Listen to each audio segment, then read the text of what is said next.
Knowledge about Islam کے معزز ناظرین السلام علیکم۔ محترم ناظرین، بہت عرصہ پہلے کی بات ہے کہ ایک بادشاہ تھا۔ اس کی خوبصورت اور اکلوتی بیٹی تھی۔ اپنی خوبصورتی اور دولت کی وجہ سے بہت مغرور اور گستاخ ہو گئی تھی۔ جب بھی کہیں سے اس کے لیے شادی کا پیغام آتا وہ اسے ٹھکرا دیتی اور اس کا خوب مذاق اڑاتی۔ ایک دن بادشاہ نے بڑی دعوت کی اور اس میں شہزادی سے شادی کرنے والے تمام امیدواروں کو بلوایا۔ سب لوگ اپنے اپنے مرتبے کے لحاظ سے کرسیوں پر بیٹھ گئے۔ شہزادی اس دعوت میں اپنی کنیزوں کے ساتھ بڑی مغرورانہ انداز میں آئی۔ وہ جس امیدوار کے پاس سے گزرتی اس کو بڑی حقارت بری نظر سے دیکھتی۔ جب شہزادی ایک شہزادے کے پاس پہنچی جو بہت موٹا تھا تو اس نے اپنی کنیزوں سے ہنستے ہوئے کہا، یہ گول ٹپ کو تو دیکھو۔ دوسرے امیدوار کو دیکھ کر کہا، کیسے کھمبے کی طرح لگتا ہے۔ ایک شہزادہ بہت چھوٹا تھا تو اس نے کہا، ذرا چھوٹو موٹو کو تو دیکھو۔ ایک نواب بہت گورا تھا۔ شہزادی نے اسے سفید چوہا کہا۔ ایک امیر کا رنگ سرخ تھا تو اس نے کہا، مرغے کی کنگھی کہہ کر اسے پکارا۔ اس طرح وہ ہر امیدوار کو بے عزت کرتی رہی، لیکن وہ ایک بادشاہ کو دیکھ کر بہت ہنسی کیونکہ اس کی داڑھی تھی۔ اس نے مذاق اڑاتے ہوئے کہا، ذرا اسے تو دیکھو، اس نے اپنے چہرے پر کیسی جاڑ پونچھ اگا رکھی ہے۔ بادشاہ نے جب دیکھا اس کی بیٹی نے مہمانوں کی بہت بے عزتی کی ہے تو اسے بہت غصہ آیا۔ اس نے بڑے دربار میں یہ اعلان کیا کہ شہزادی اب کسی کو پسند کرے یا نہ کرے، مگر اب میں اس کی شادی کسی فقیر سے کروں گا۔ اس اعلان کے بعد تمام لوگ وہاں سے چلے گئے۔ کچھ دیر کے بعد ایک آوارہ گرد فقیر آیا جو گلی کوچوں میں گھوم کر گانا گایا کرتا تھا۔ اس نے شاہی محل کے نیچے کھڑکی کے قریب ہو کر گانا شروع کر دیا۔ بادشاہ نے اس کی آواز سنی تو ایک خادم کو حکم دیا، اس فقیر کو اندر بلایا جائے۔ وہ خادم پھٹے پرانے کپڑوں میں فقیر کو اندر لے کر حاضر ہو گیا۔ اس فقیر نے بادشاہ اور شہزادی کے سامنے بہت اچھا گانا گا کر سنایا اور بادشاہ سے انعام بھی مانگا۔ بادشاہ نے کہا، تم نے بہت خوبصورت اور اچھا گانا سنایا ہے، میں تمہیں بہت اچھا انعام دوں گا، میں اپنی بیٹی کی شادی تم سے کروں گا۔ جب شہزادی نے سنا تو وہ بدحواس ہو گئی، وہ بہت روئی پیٹی، مگر بادشاہ نے اس کی ایک نہ سنی۔ بادشاہ نے اسے ڈانٹتے ہوئے کہا، میں نے مہمانوں کے سامنے قسم کھائی تھی کہ تمہاری شادی کسی فقیر سے کروں گا، اب میں وہ قسم پوری کر رہا ہوں۔ یہ کہہ کر بادشاہ نے قاضی کو بلایا، مغرور شہزادی کی شادی آوارہ گرد فقیر کے ساتھ کروا دی اور پھر حکم دیا کہ تم اپنے شوہر کے ساتھ چلی جاؤ۔ شہزادی روتی پیٹتی فقیر کے ساتھ چلی گئی۔ راستے میں وہ ایک شکار گاہ سے گزرے۔ اتنی بڑی شکار گاہ دیکھ کر وہ شہزادی حیران ہو گئی۔ اس نے فقیر سے پوچھا، یہ شکار گاہ کس کی ہے؟ اس فقیر نے جواب دیا، میں نے سنا ہے تم نے داڑھی والے بادشاہ کا مذاق اڑایا تھا، یہ شکار گاہ اسی کی ہے، اگر تم اس سے شادی کر لیتی تو یہ تمہاری آج ملکیت ہوتی۔ شہزادی نے ٹھنڈی ہوا بھر کر کہا، میں نے یہ کیا کیا؟ اس کے بعد وہ خوبصورت باغ میں پہنچے۔ اسے دیکھ کر شہزادی نے پھر پوچھا، یہ خوبصورت باغ کس کی ملکیت ہے؟ فقیر نے آہستہ سے کہا، یہ باغ بھی اسی داڑھی والے کے ہیں۔ شہزادی نے افسوس بھرے لہجے میں کہا، میں بھی کتنی بد نصیب ہوں۔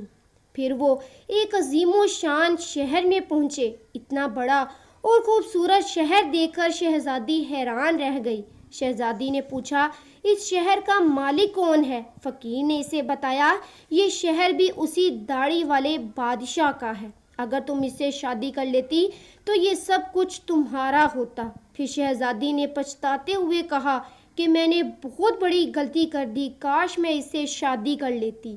فقیر شوہر نے ناراض ہوتے ہوئے کہا، مجھے اس سے کوئی مطلب نہیں، مگر تم میرے ہوتے ہوئے دوسرے مرد کی باتیں کیوں کر رہی ہو؟ کیا مجھ میں کوئی کمی ہے؟ اس طرح کی باتیں کرتے ہوئے وہ ایک چھوٹی سی جھونپڑی میں جا پہنچے۔ جھونپڑی پہنچتے ہی شہزادی نے پوچھا، کیسی بدنما اور چھوٹی سی جھونپڑی ہے، یہ کس کی ہے؟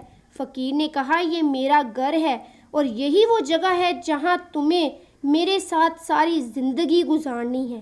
شہزادی نے کہا تمہارے نوکر کہاں ہیں؟ فقیر نے کہا ہمیں نوکروں سے کیا کام، تم ہر کام کر سکتی ہو۔ اب آگ جلاؤ اور میرے لیے کھانا بناؤ، میں بہت تھک گیا ہوں۔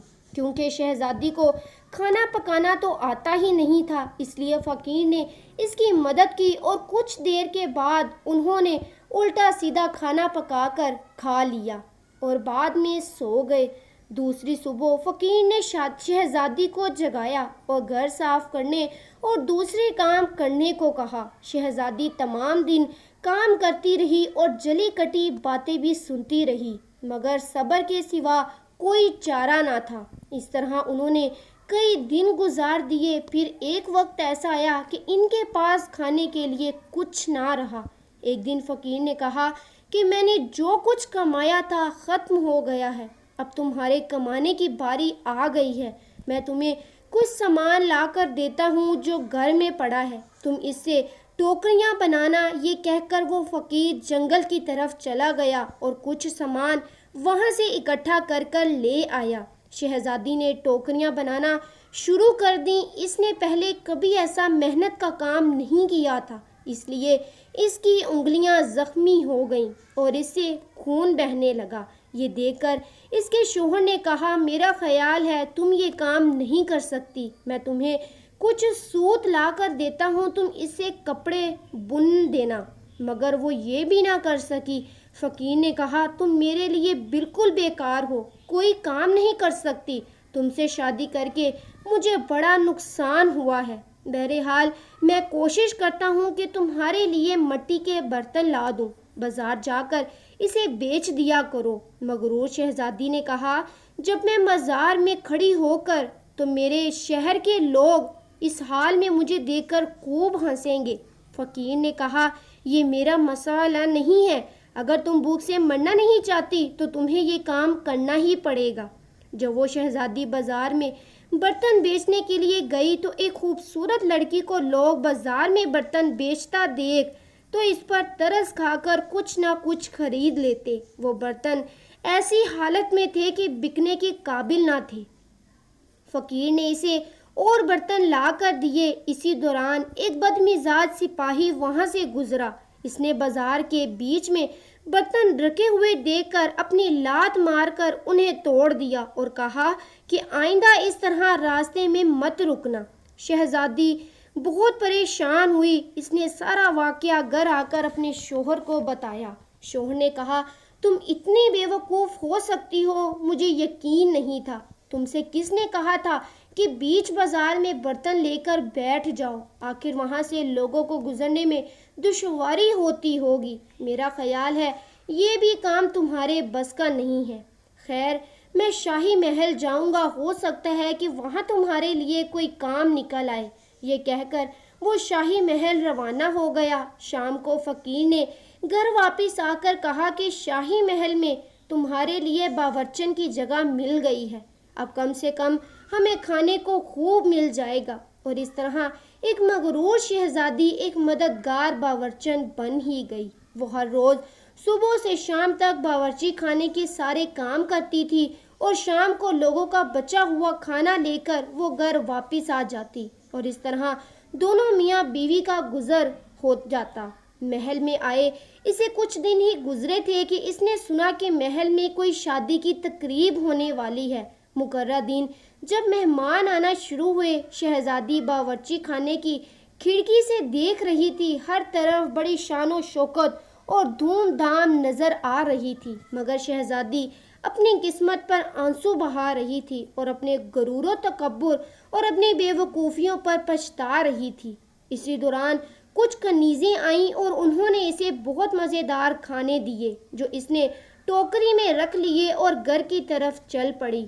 ابھی وہ محل کے دروازے سے گزر ہی رہی تھی کہ اچانک ایک خوبصورت لباس میں ایک شاندار اور خوبصورت شخص نے اس کا راستہ روک لیا۔ شہزادی نے نگاہ اٹھائی تو دیکھا وہی داڑھی والا بادشاہ نکلا جس کا اس نے خوب مذاق اڑایا تھا۔ وہ خوب شرم سے کانپنے لگی۔ اتنے سارے لوگوں کو دیکھ کر اس کا اپنے اوپر قابو نہ رہا اور گھبراہٹ میں ٹوکری اس کے ہاتھ سے گر گئی۔ اس ٹوکری میں سارا کھانا گر کر بکھر گیا۔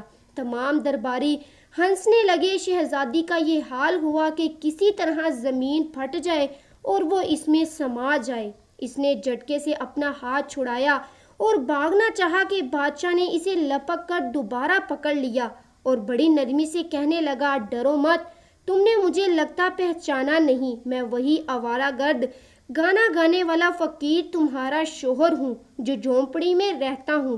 میں وہی سپاہی ہوں جس نے تمہارے برتن توڑے۔ یہ سب کچھ میں نے اس لیے کیا کہ میں تمہیں پسند کرتا تھا اور تم سے شادی کرنا چاہتا تھا۔ اب تمہارے غرور کا علاج ہو چکا ہے اور تمہیں اچھا سبق بھی مل گیا ہے۔ پچھلی باتوں کو بھول جاؤ۔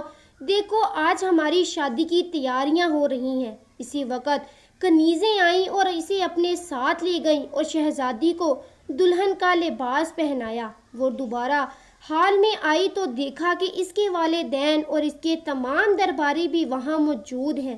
سب لوگوں نے اسے مبارکباد دی۔ اب شہزادی بالکل بدل چکی تھی۔ اس کا غرور، اکڑ اور دوسروں سے نفرت ختم ہو چکی تھی۔ اس نے زندہ رہنے کا ڈنگ سیکھ لیا تھا۔ تو دوستو، ہمیں بھی چاہیے کہ ہم کسی غریب، فقیر یا کسی پر بھی غرور اور تکبر کرنا نہ سیکھیں، کیونکہ ہمارا حال بھی شاید اس مغرور شہزادی کے جیسا ہو سکتا ہے۔ تو ناظرین، میں امید کرتی ہوں کہ آج کی ویڈیو آپ دوستوں کو پسند آئی ہوگی۔ ویڈیو پسند آ جائے تو ویڈیو کو لائک اور شیئر ضرور کیجئے اور ہمارے چینل نالج اباؤٹ اسلام کو سبسکرائب کر دیجئے اور ساتھ ہی لگے بیل آئیکن کے بٹن کو بھی دبا دیجئے تاکہ ہماری نئی آنے والی ایسی موضوع ویڈیوز آپ تک بر وقت آپ کو پہنچتی رہیں۔ انہی لفظوں کے ساتھ اجازت چاہوں گی کہ ایک نئے موضوع کے ساتھ دوبارہ حاضر ہوں گی۔ تب تک کے لیے اللہ حافظ۔ اللہ پاک آپ سب کا حافظ و نگہبان۔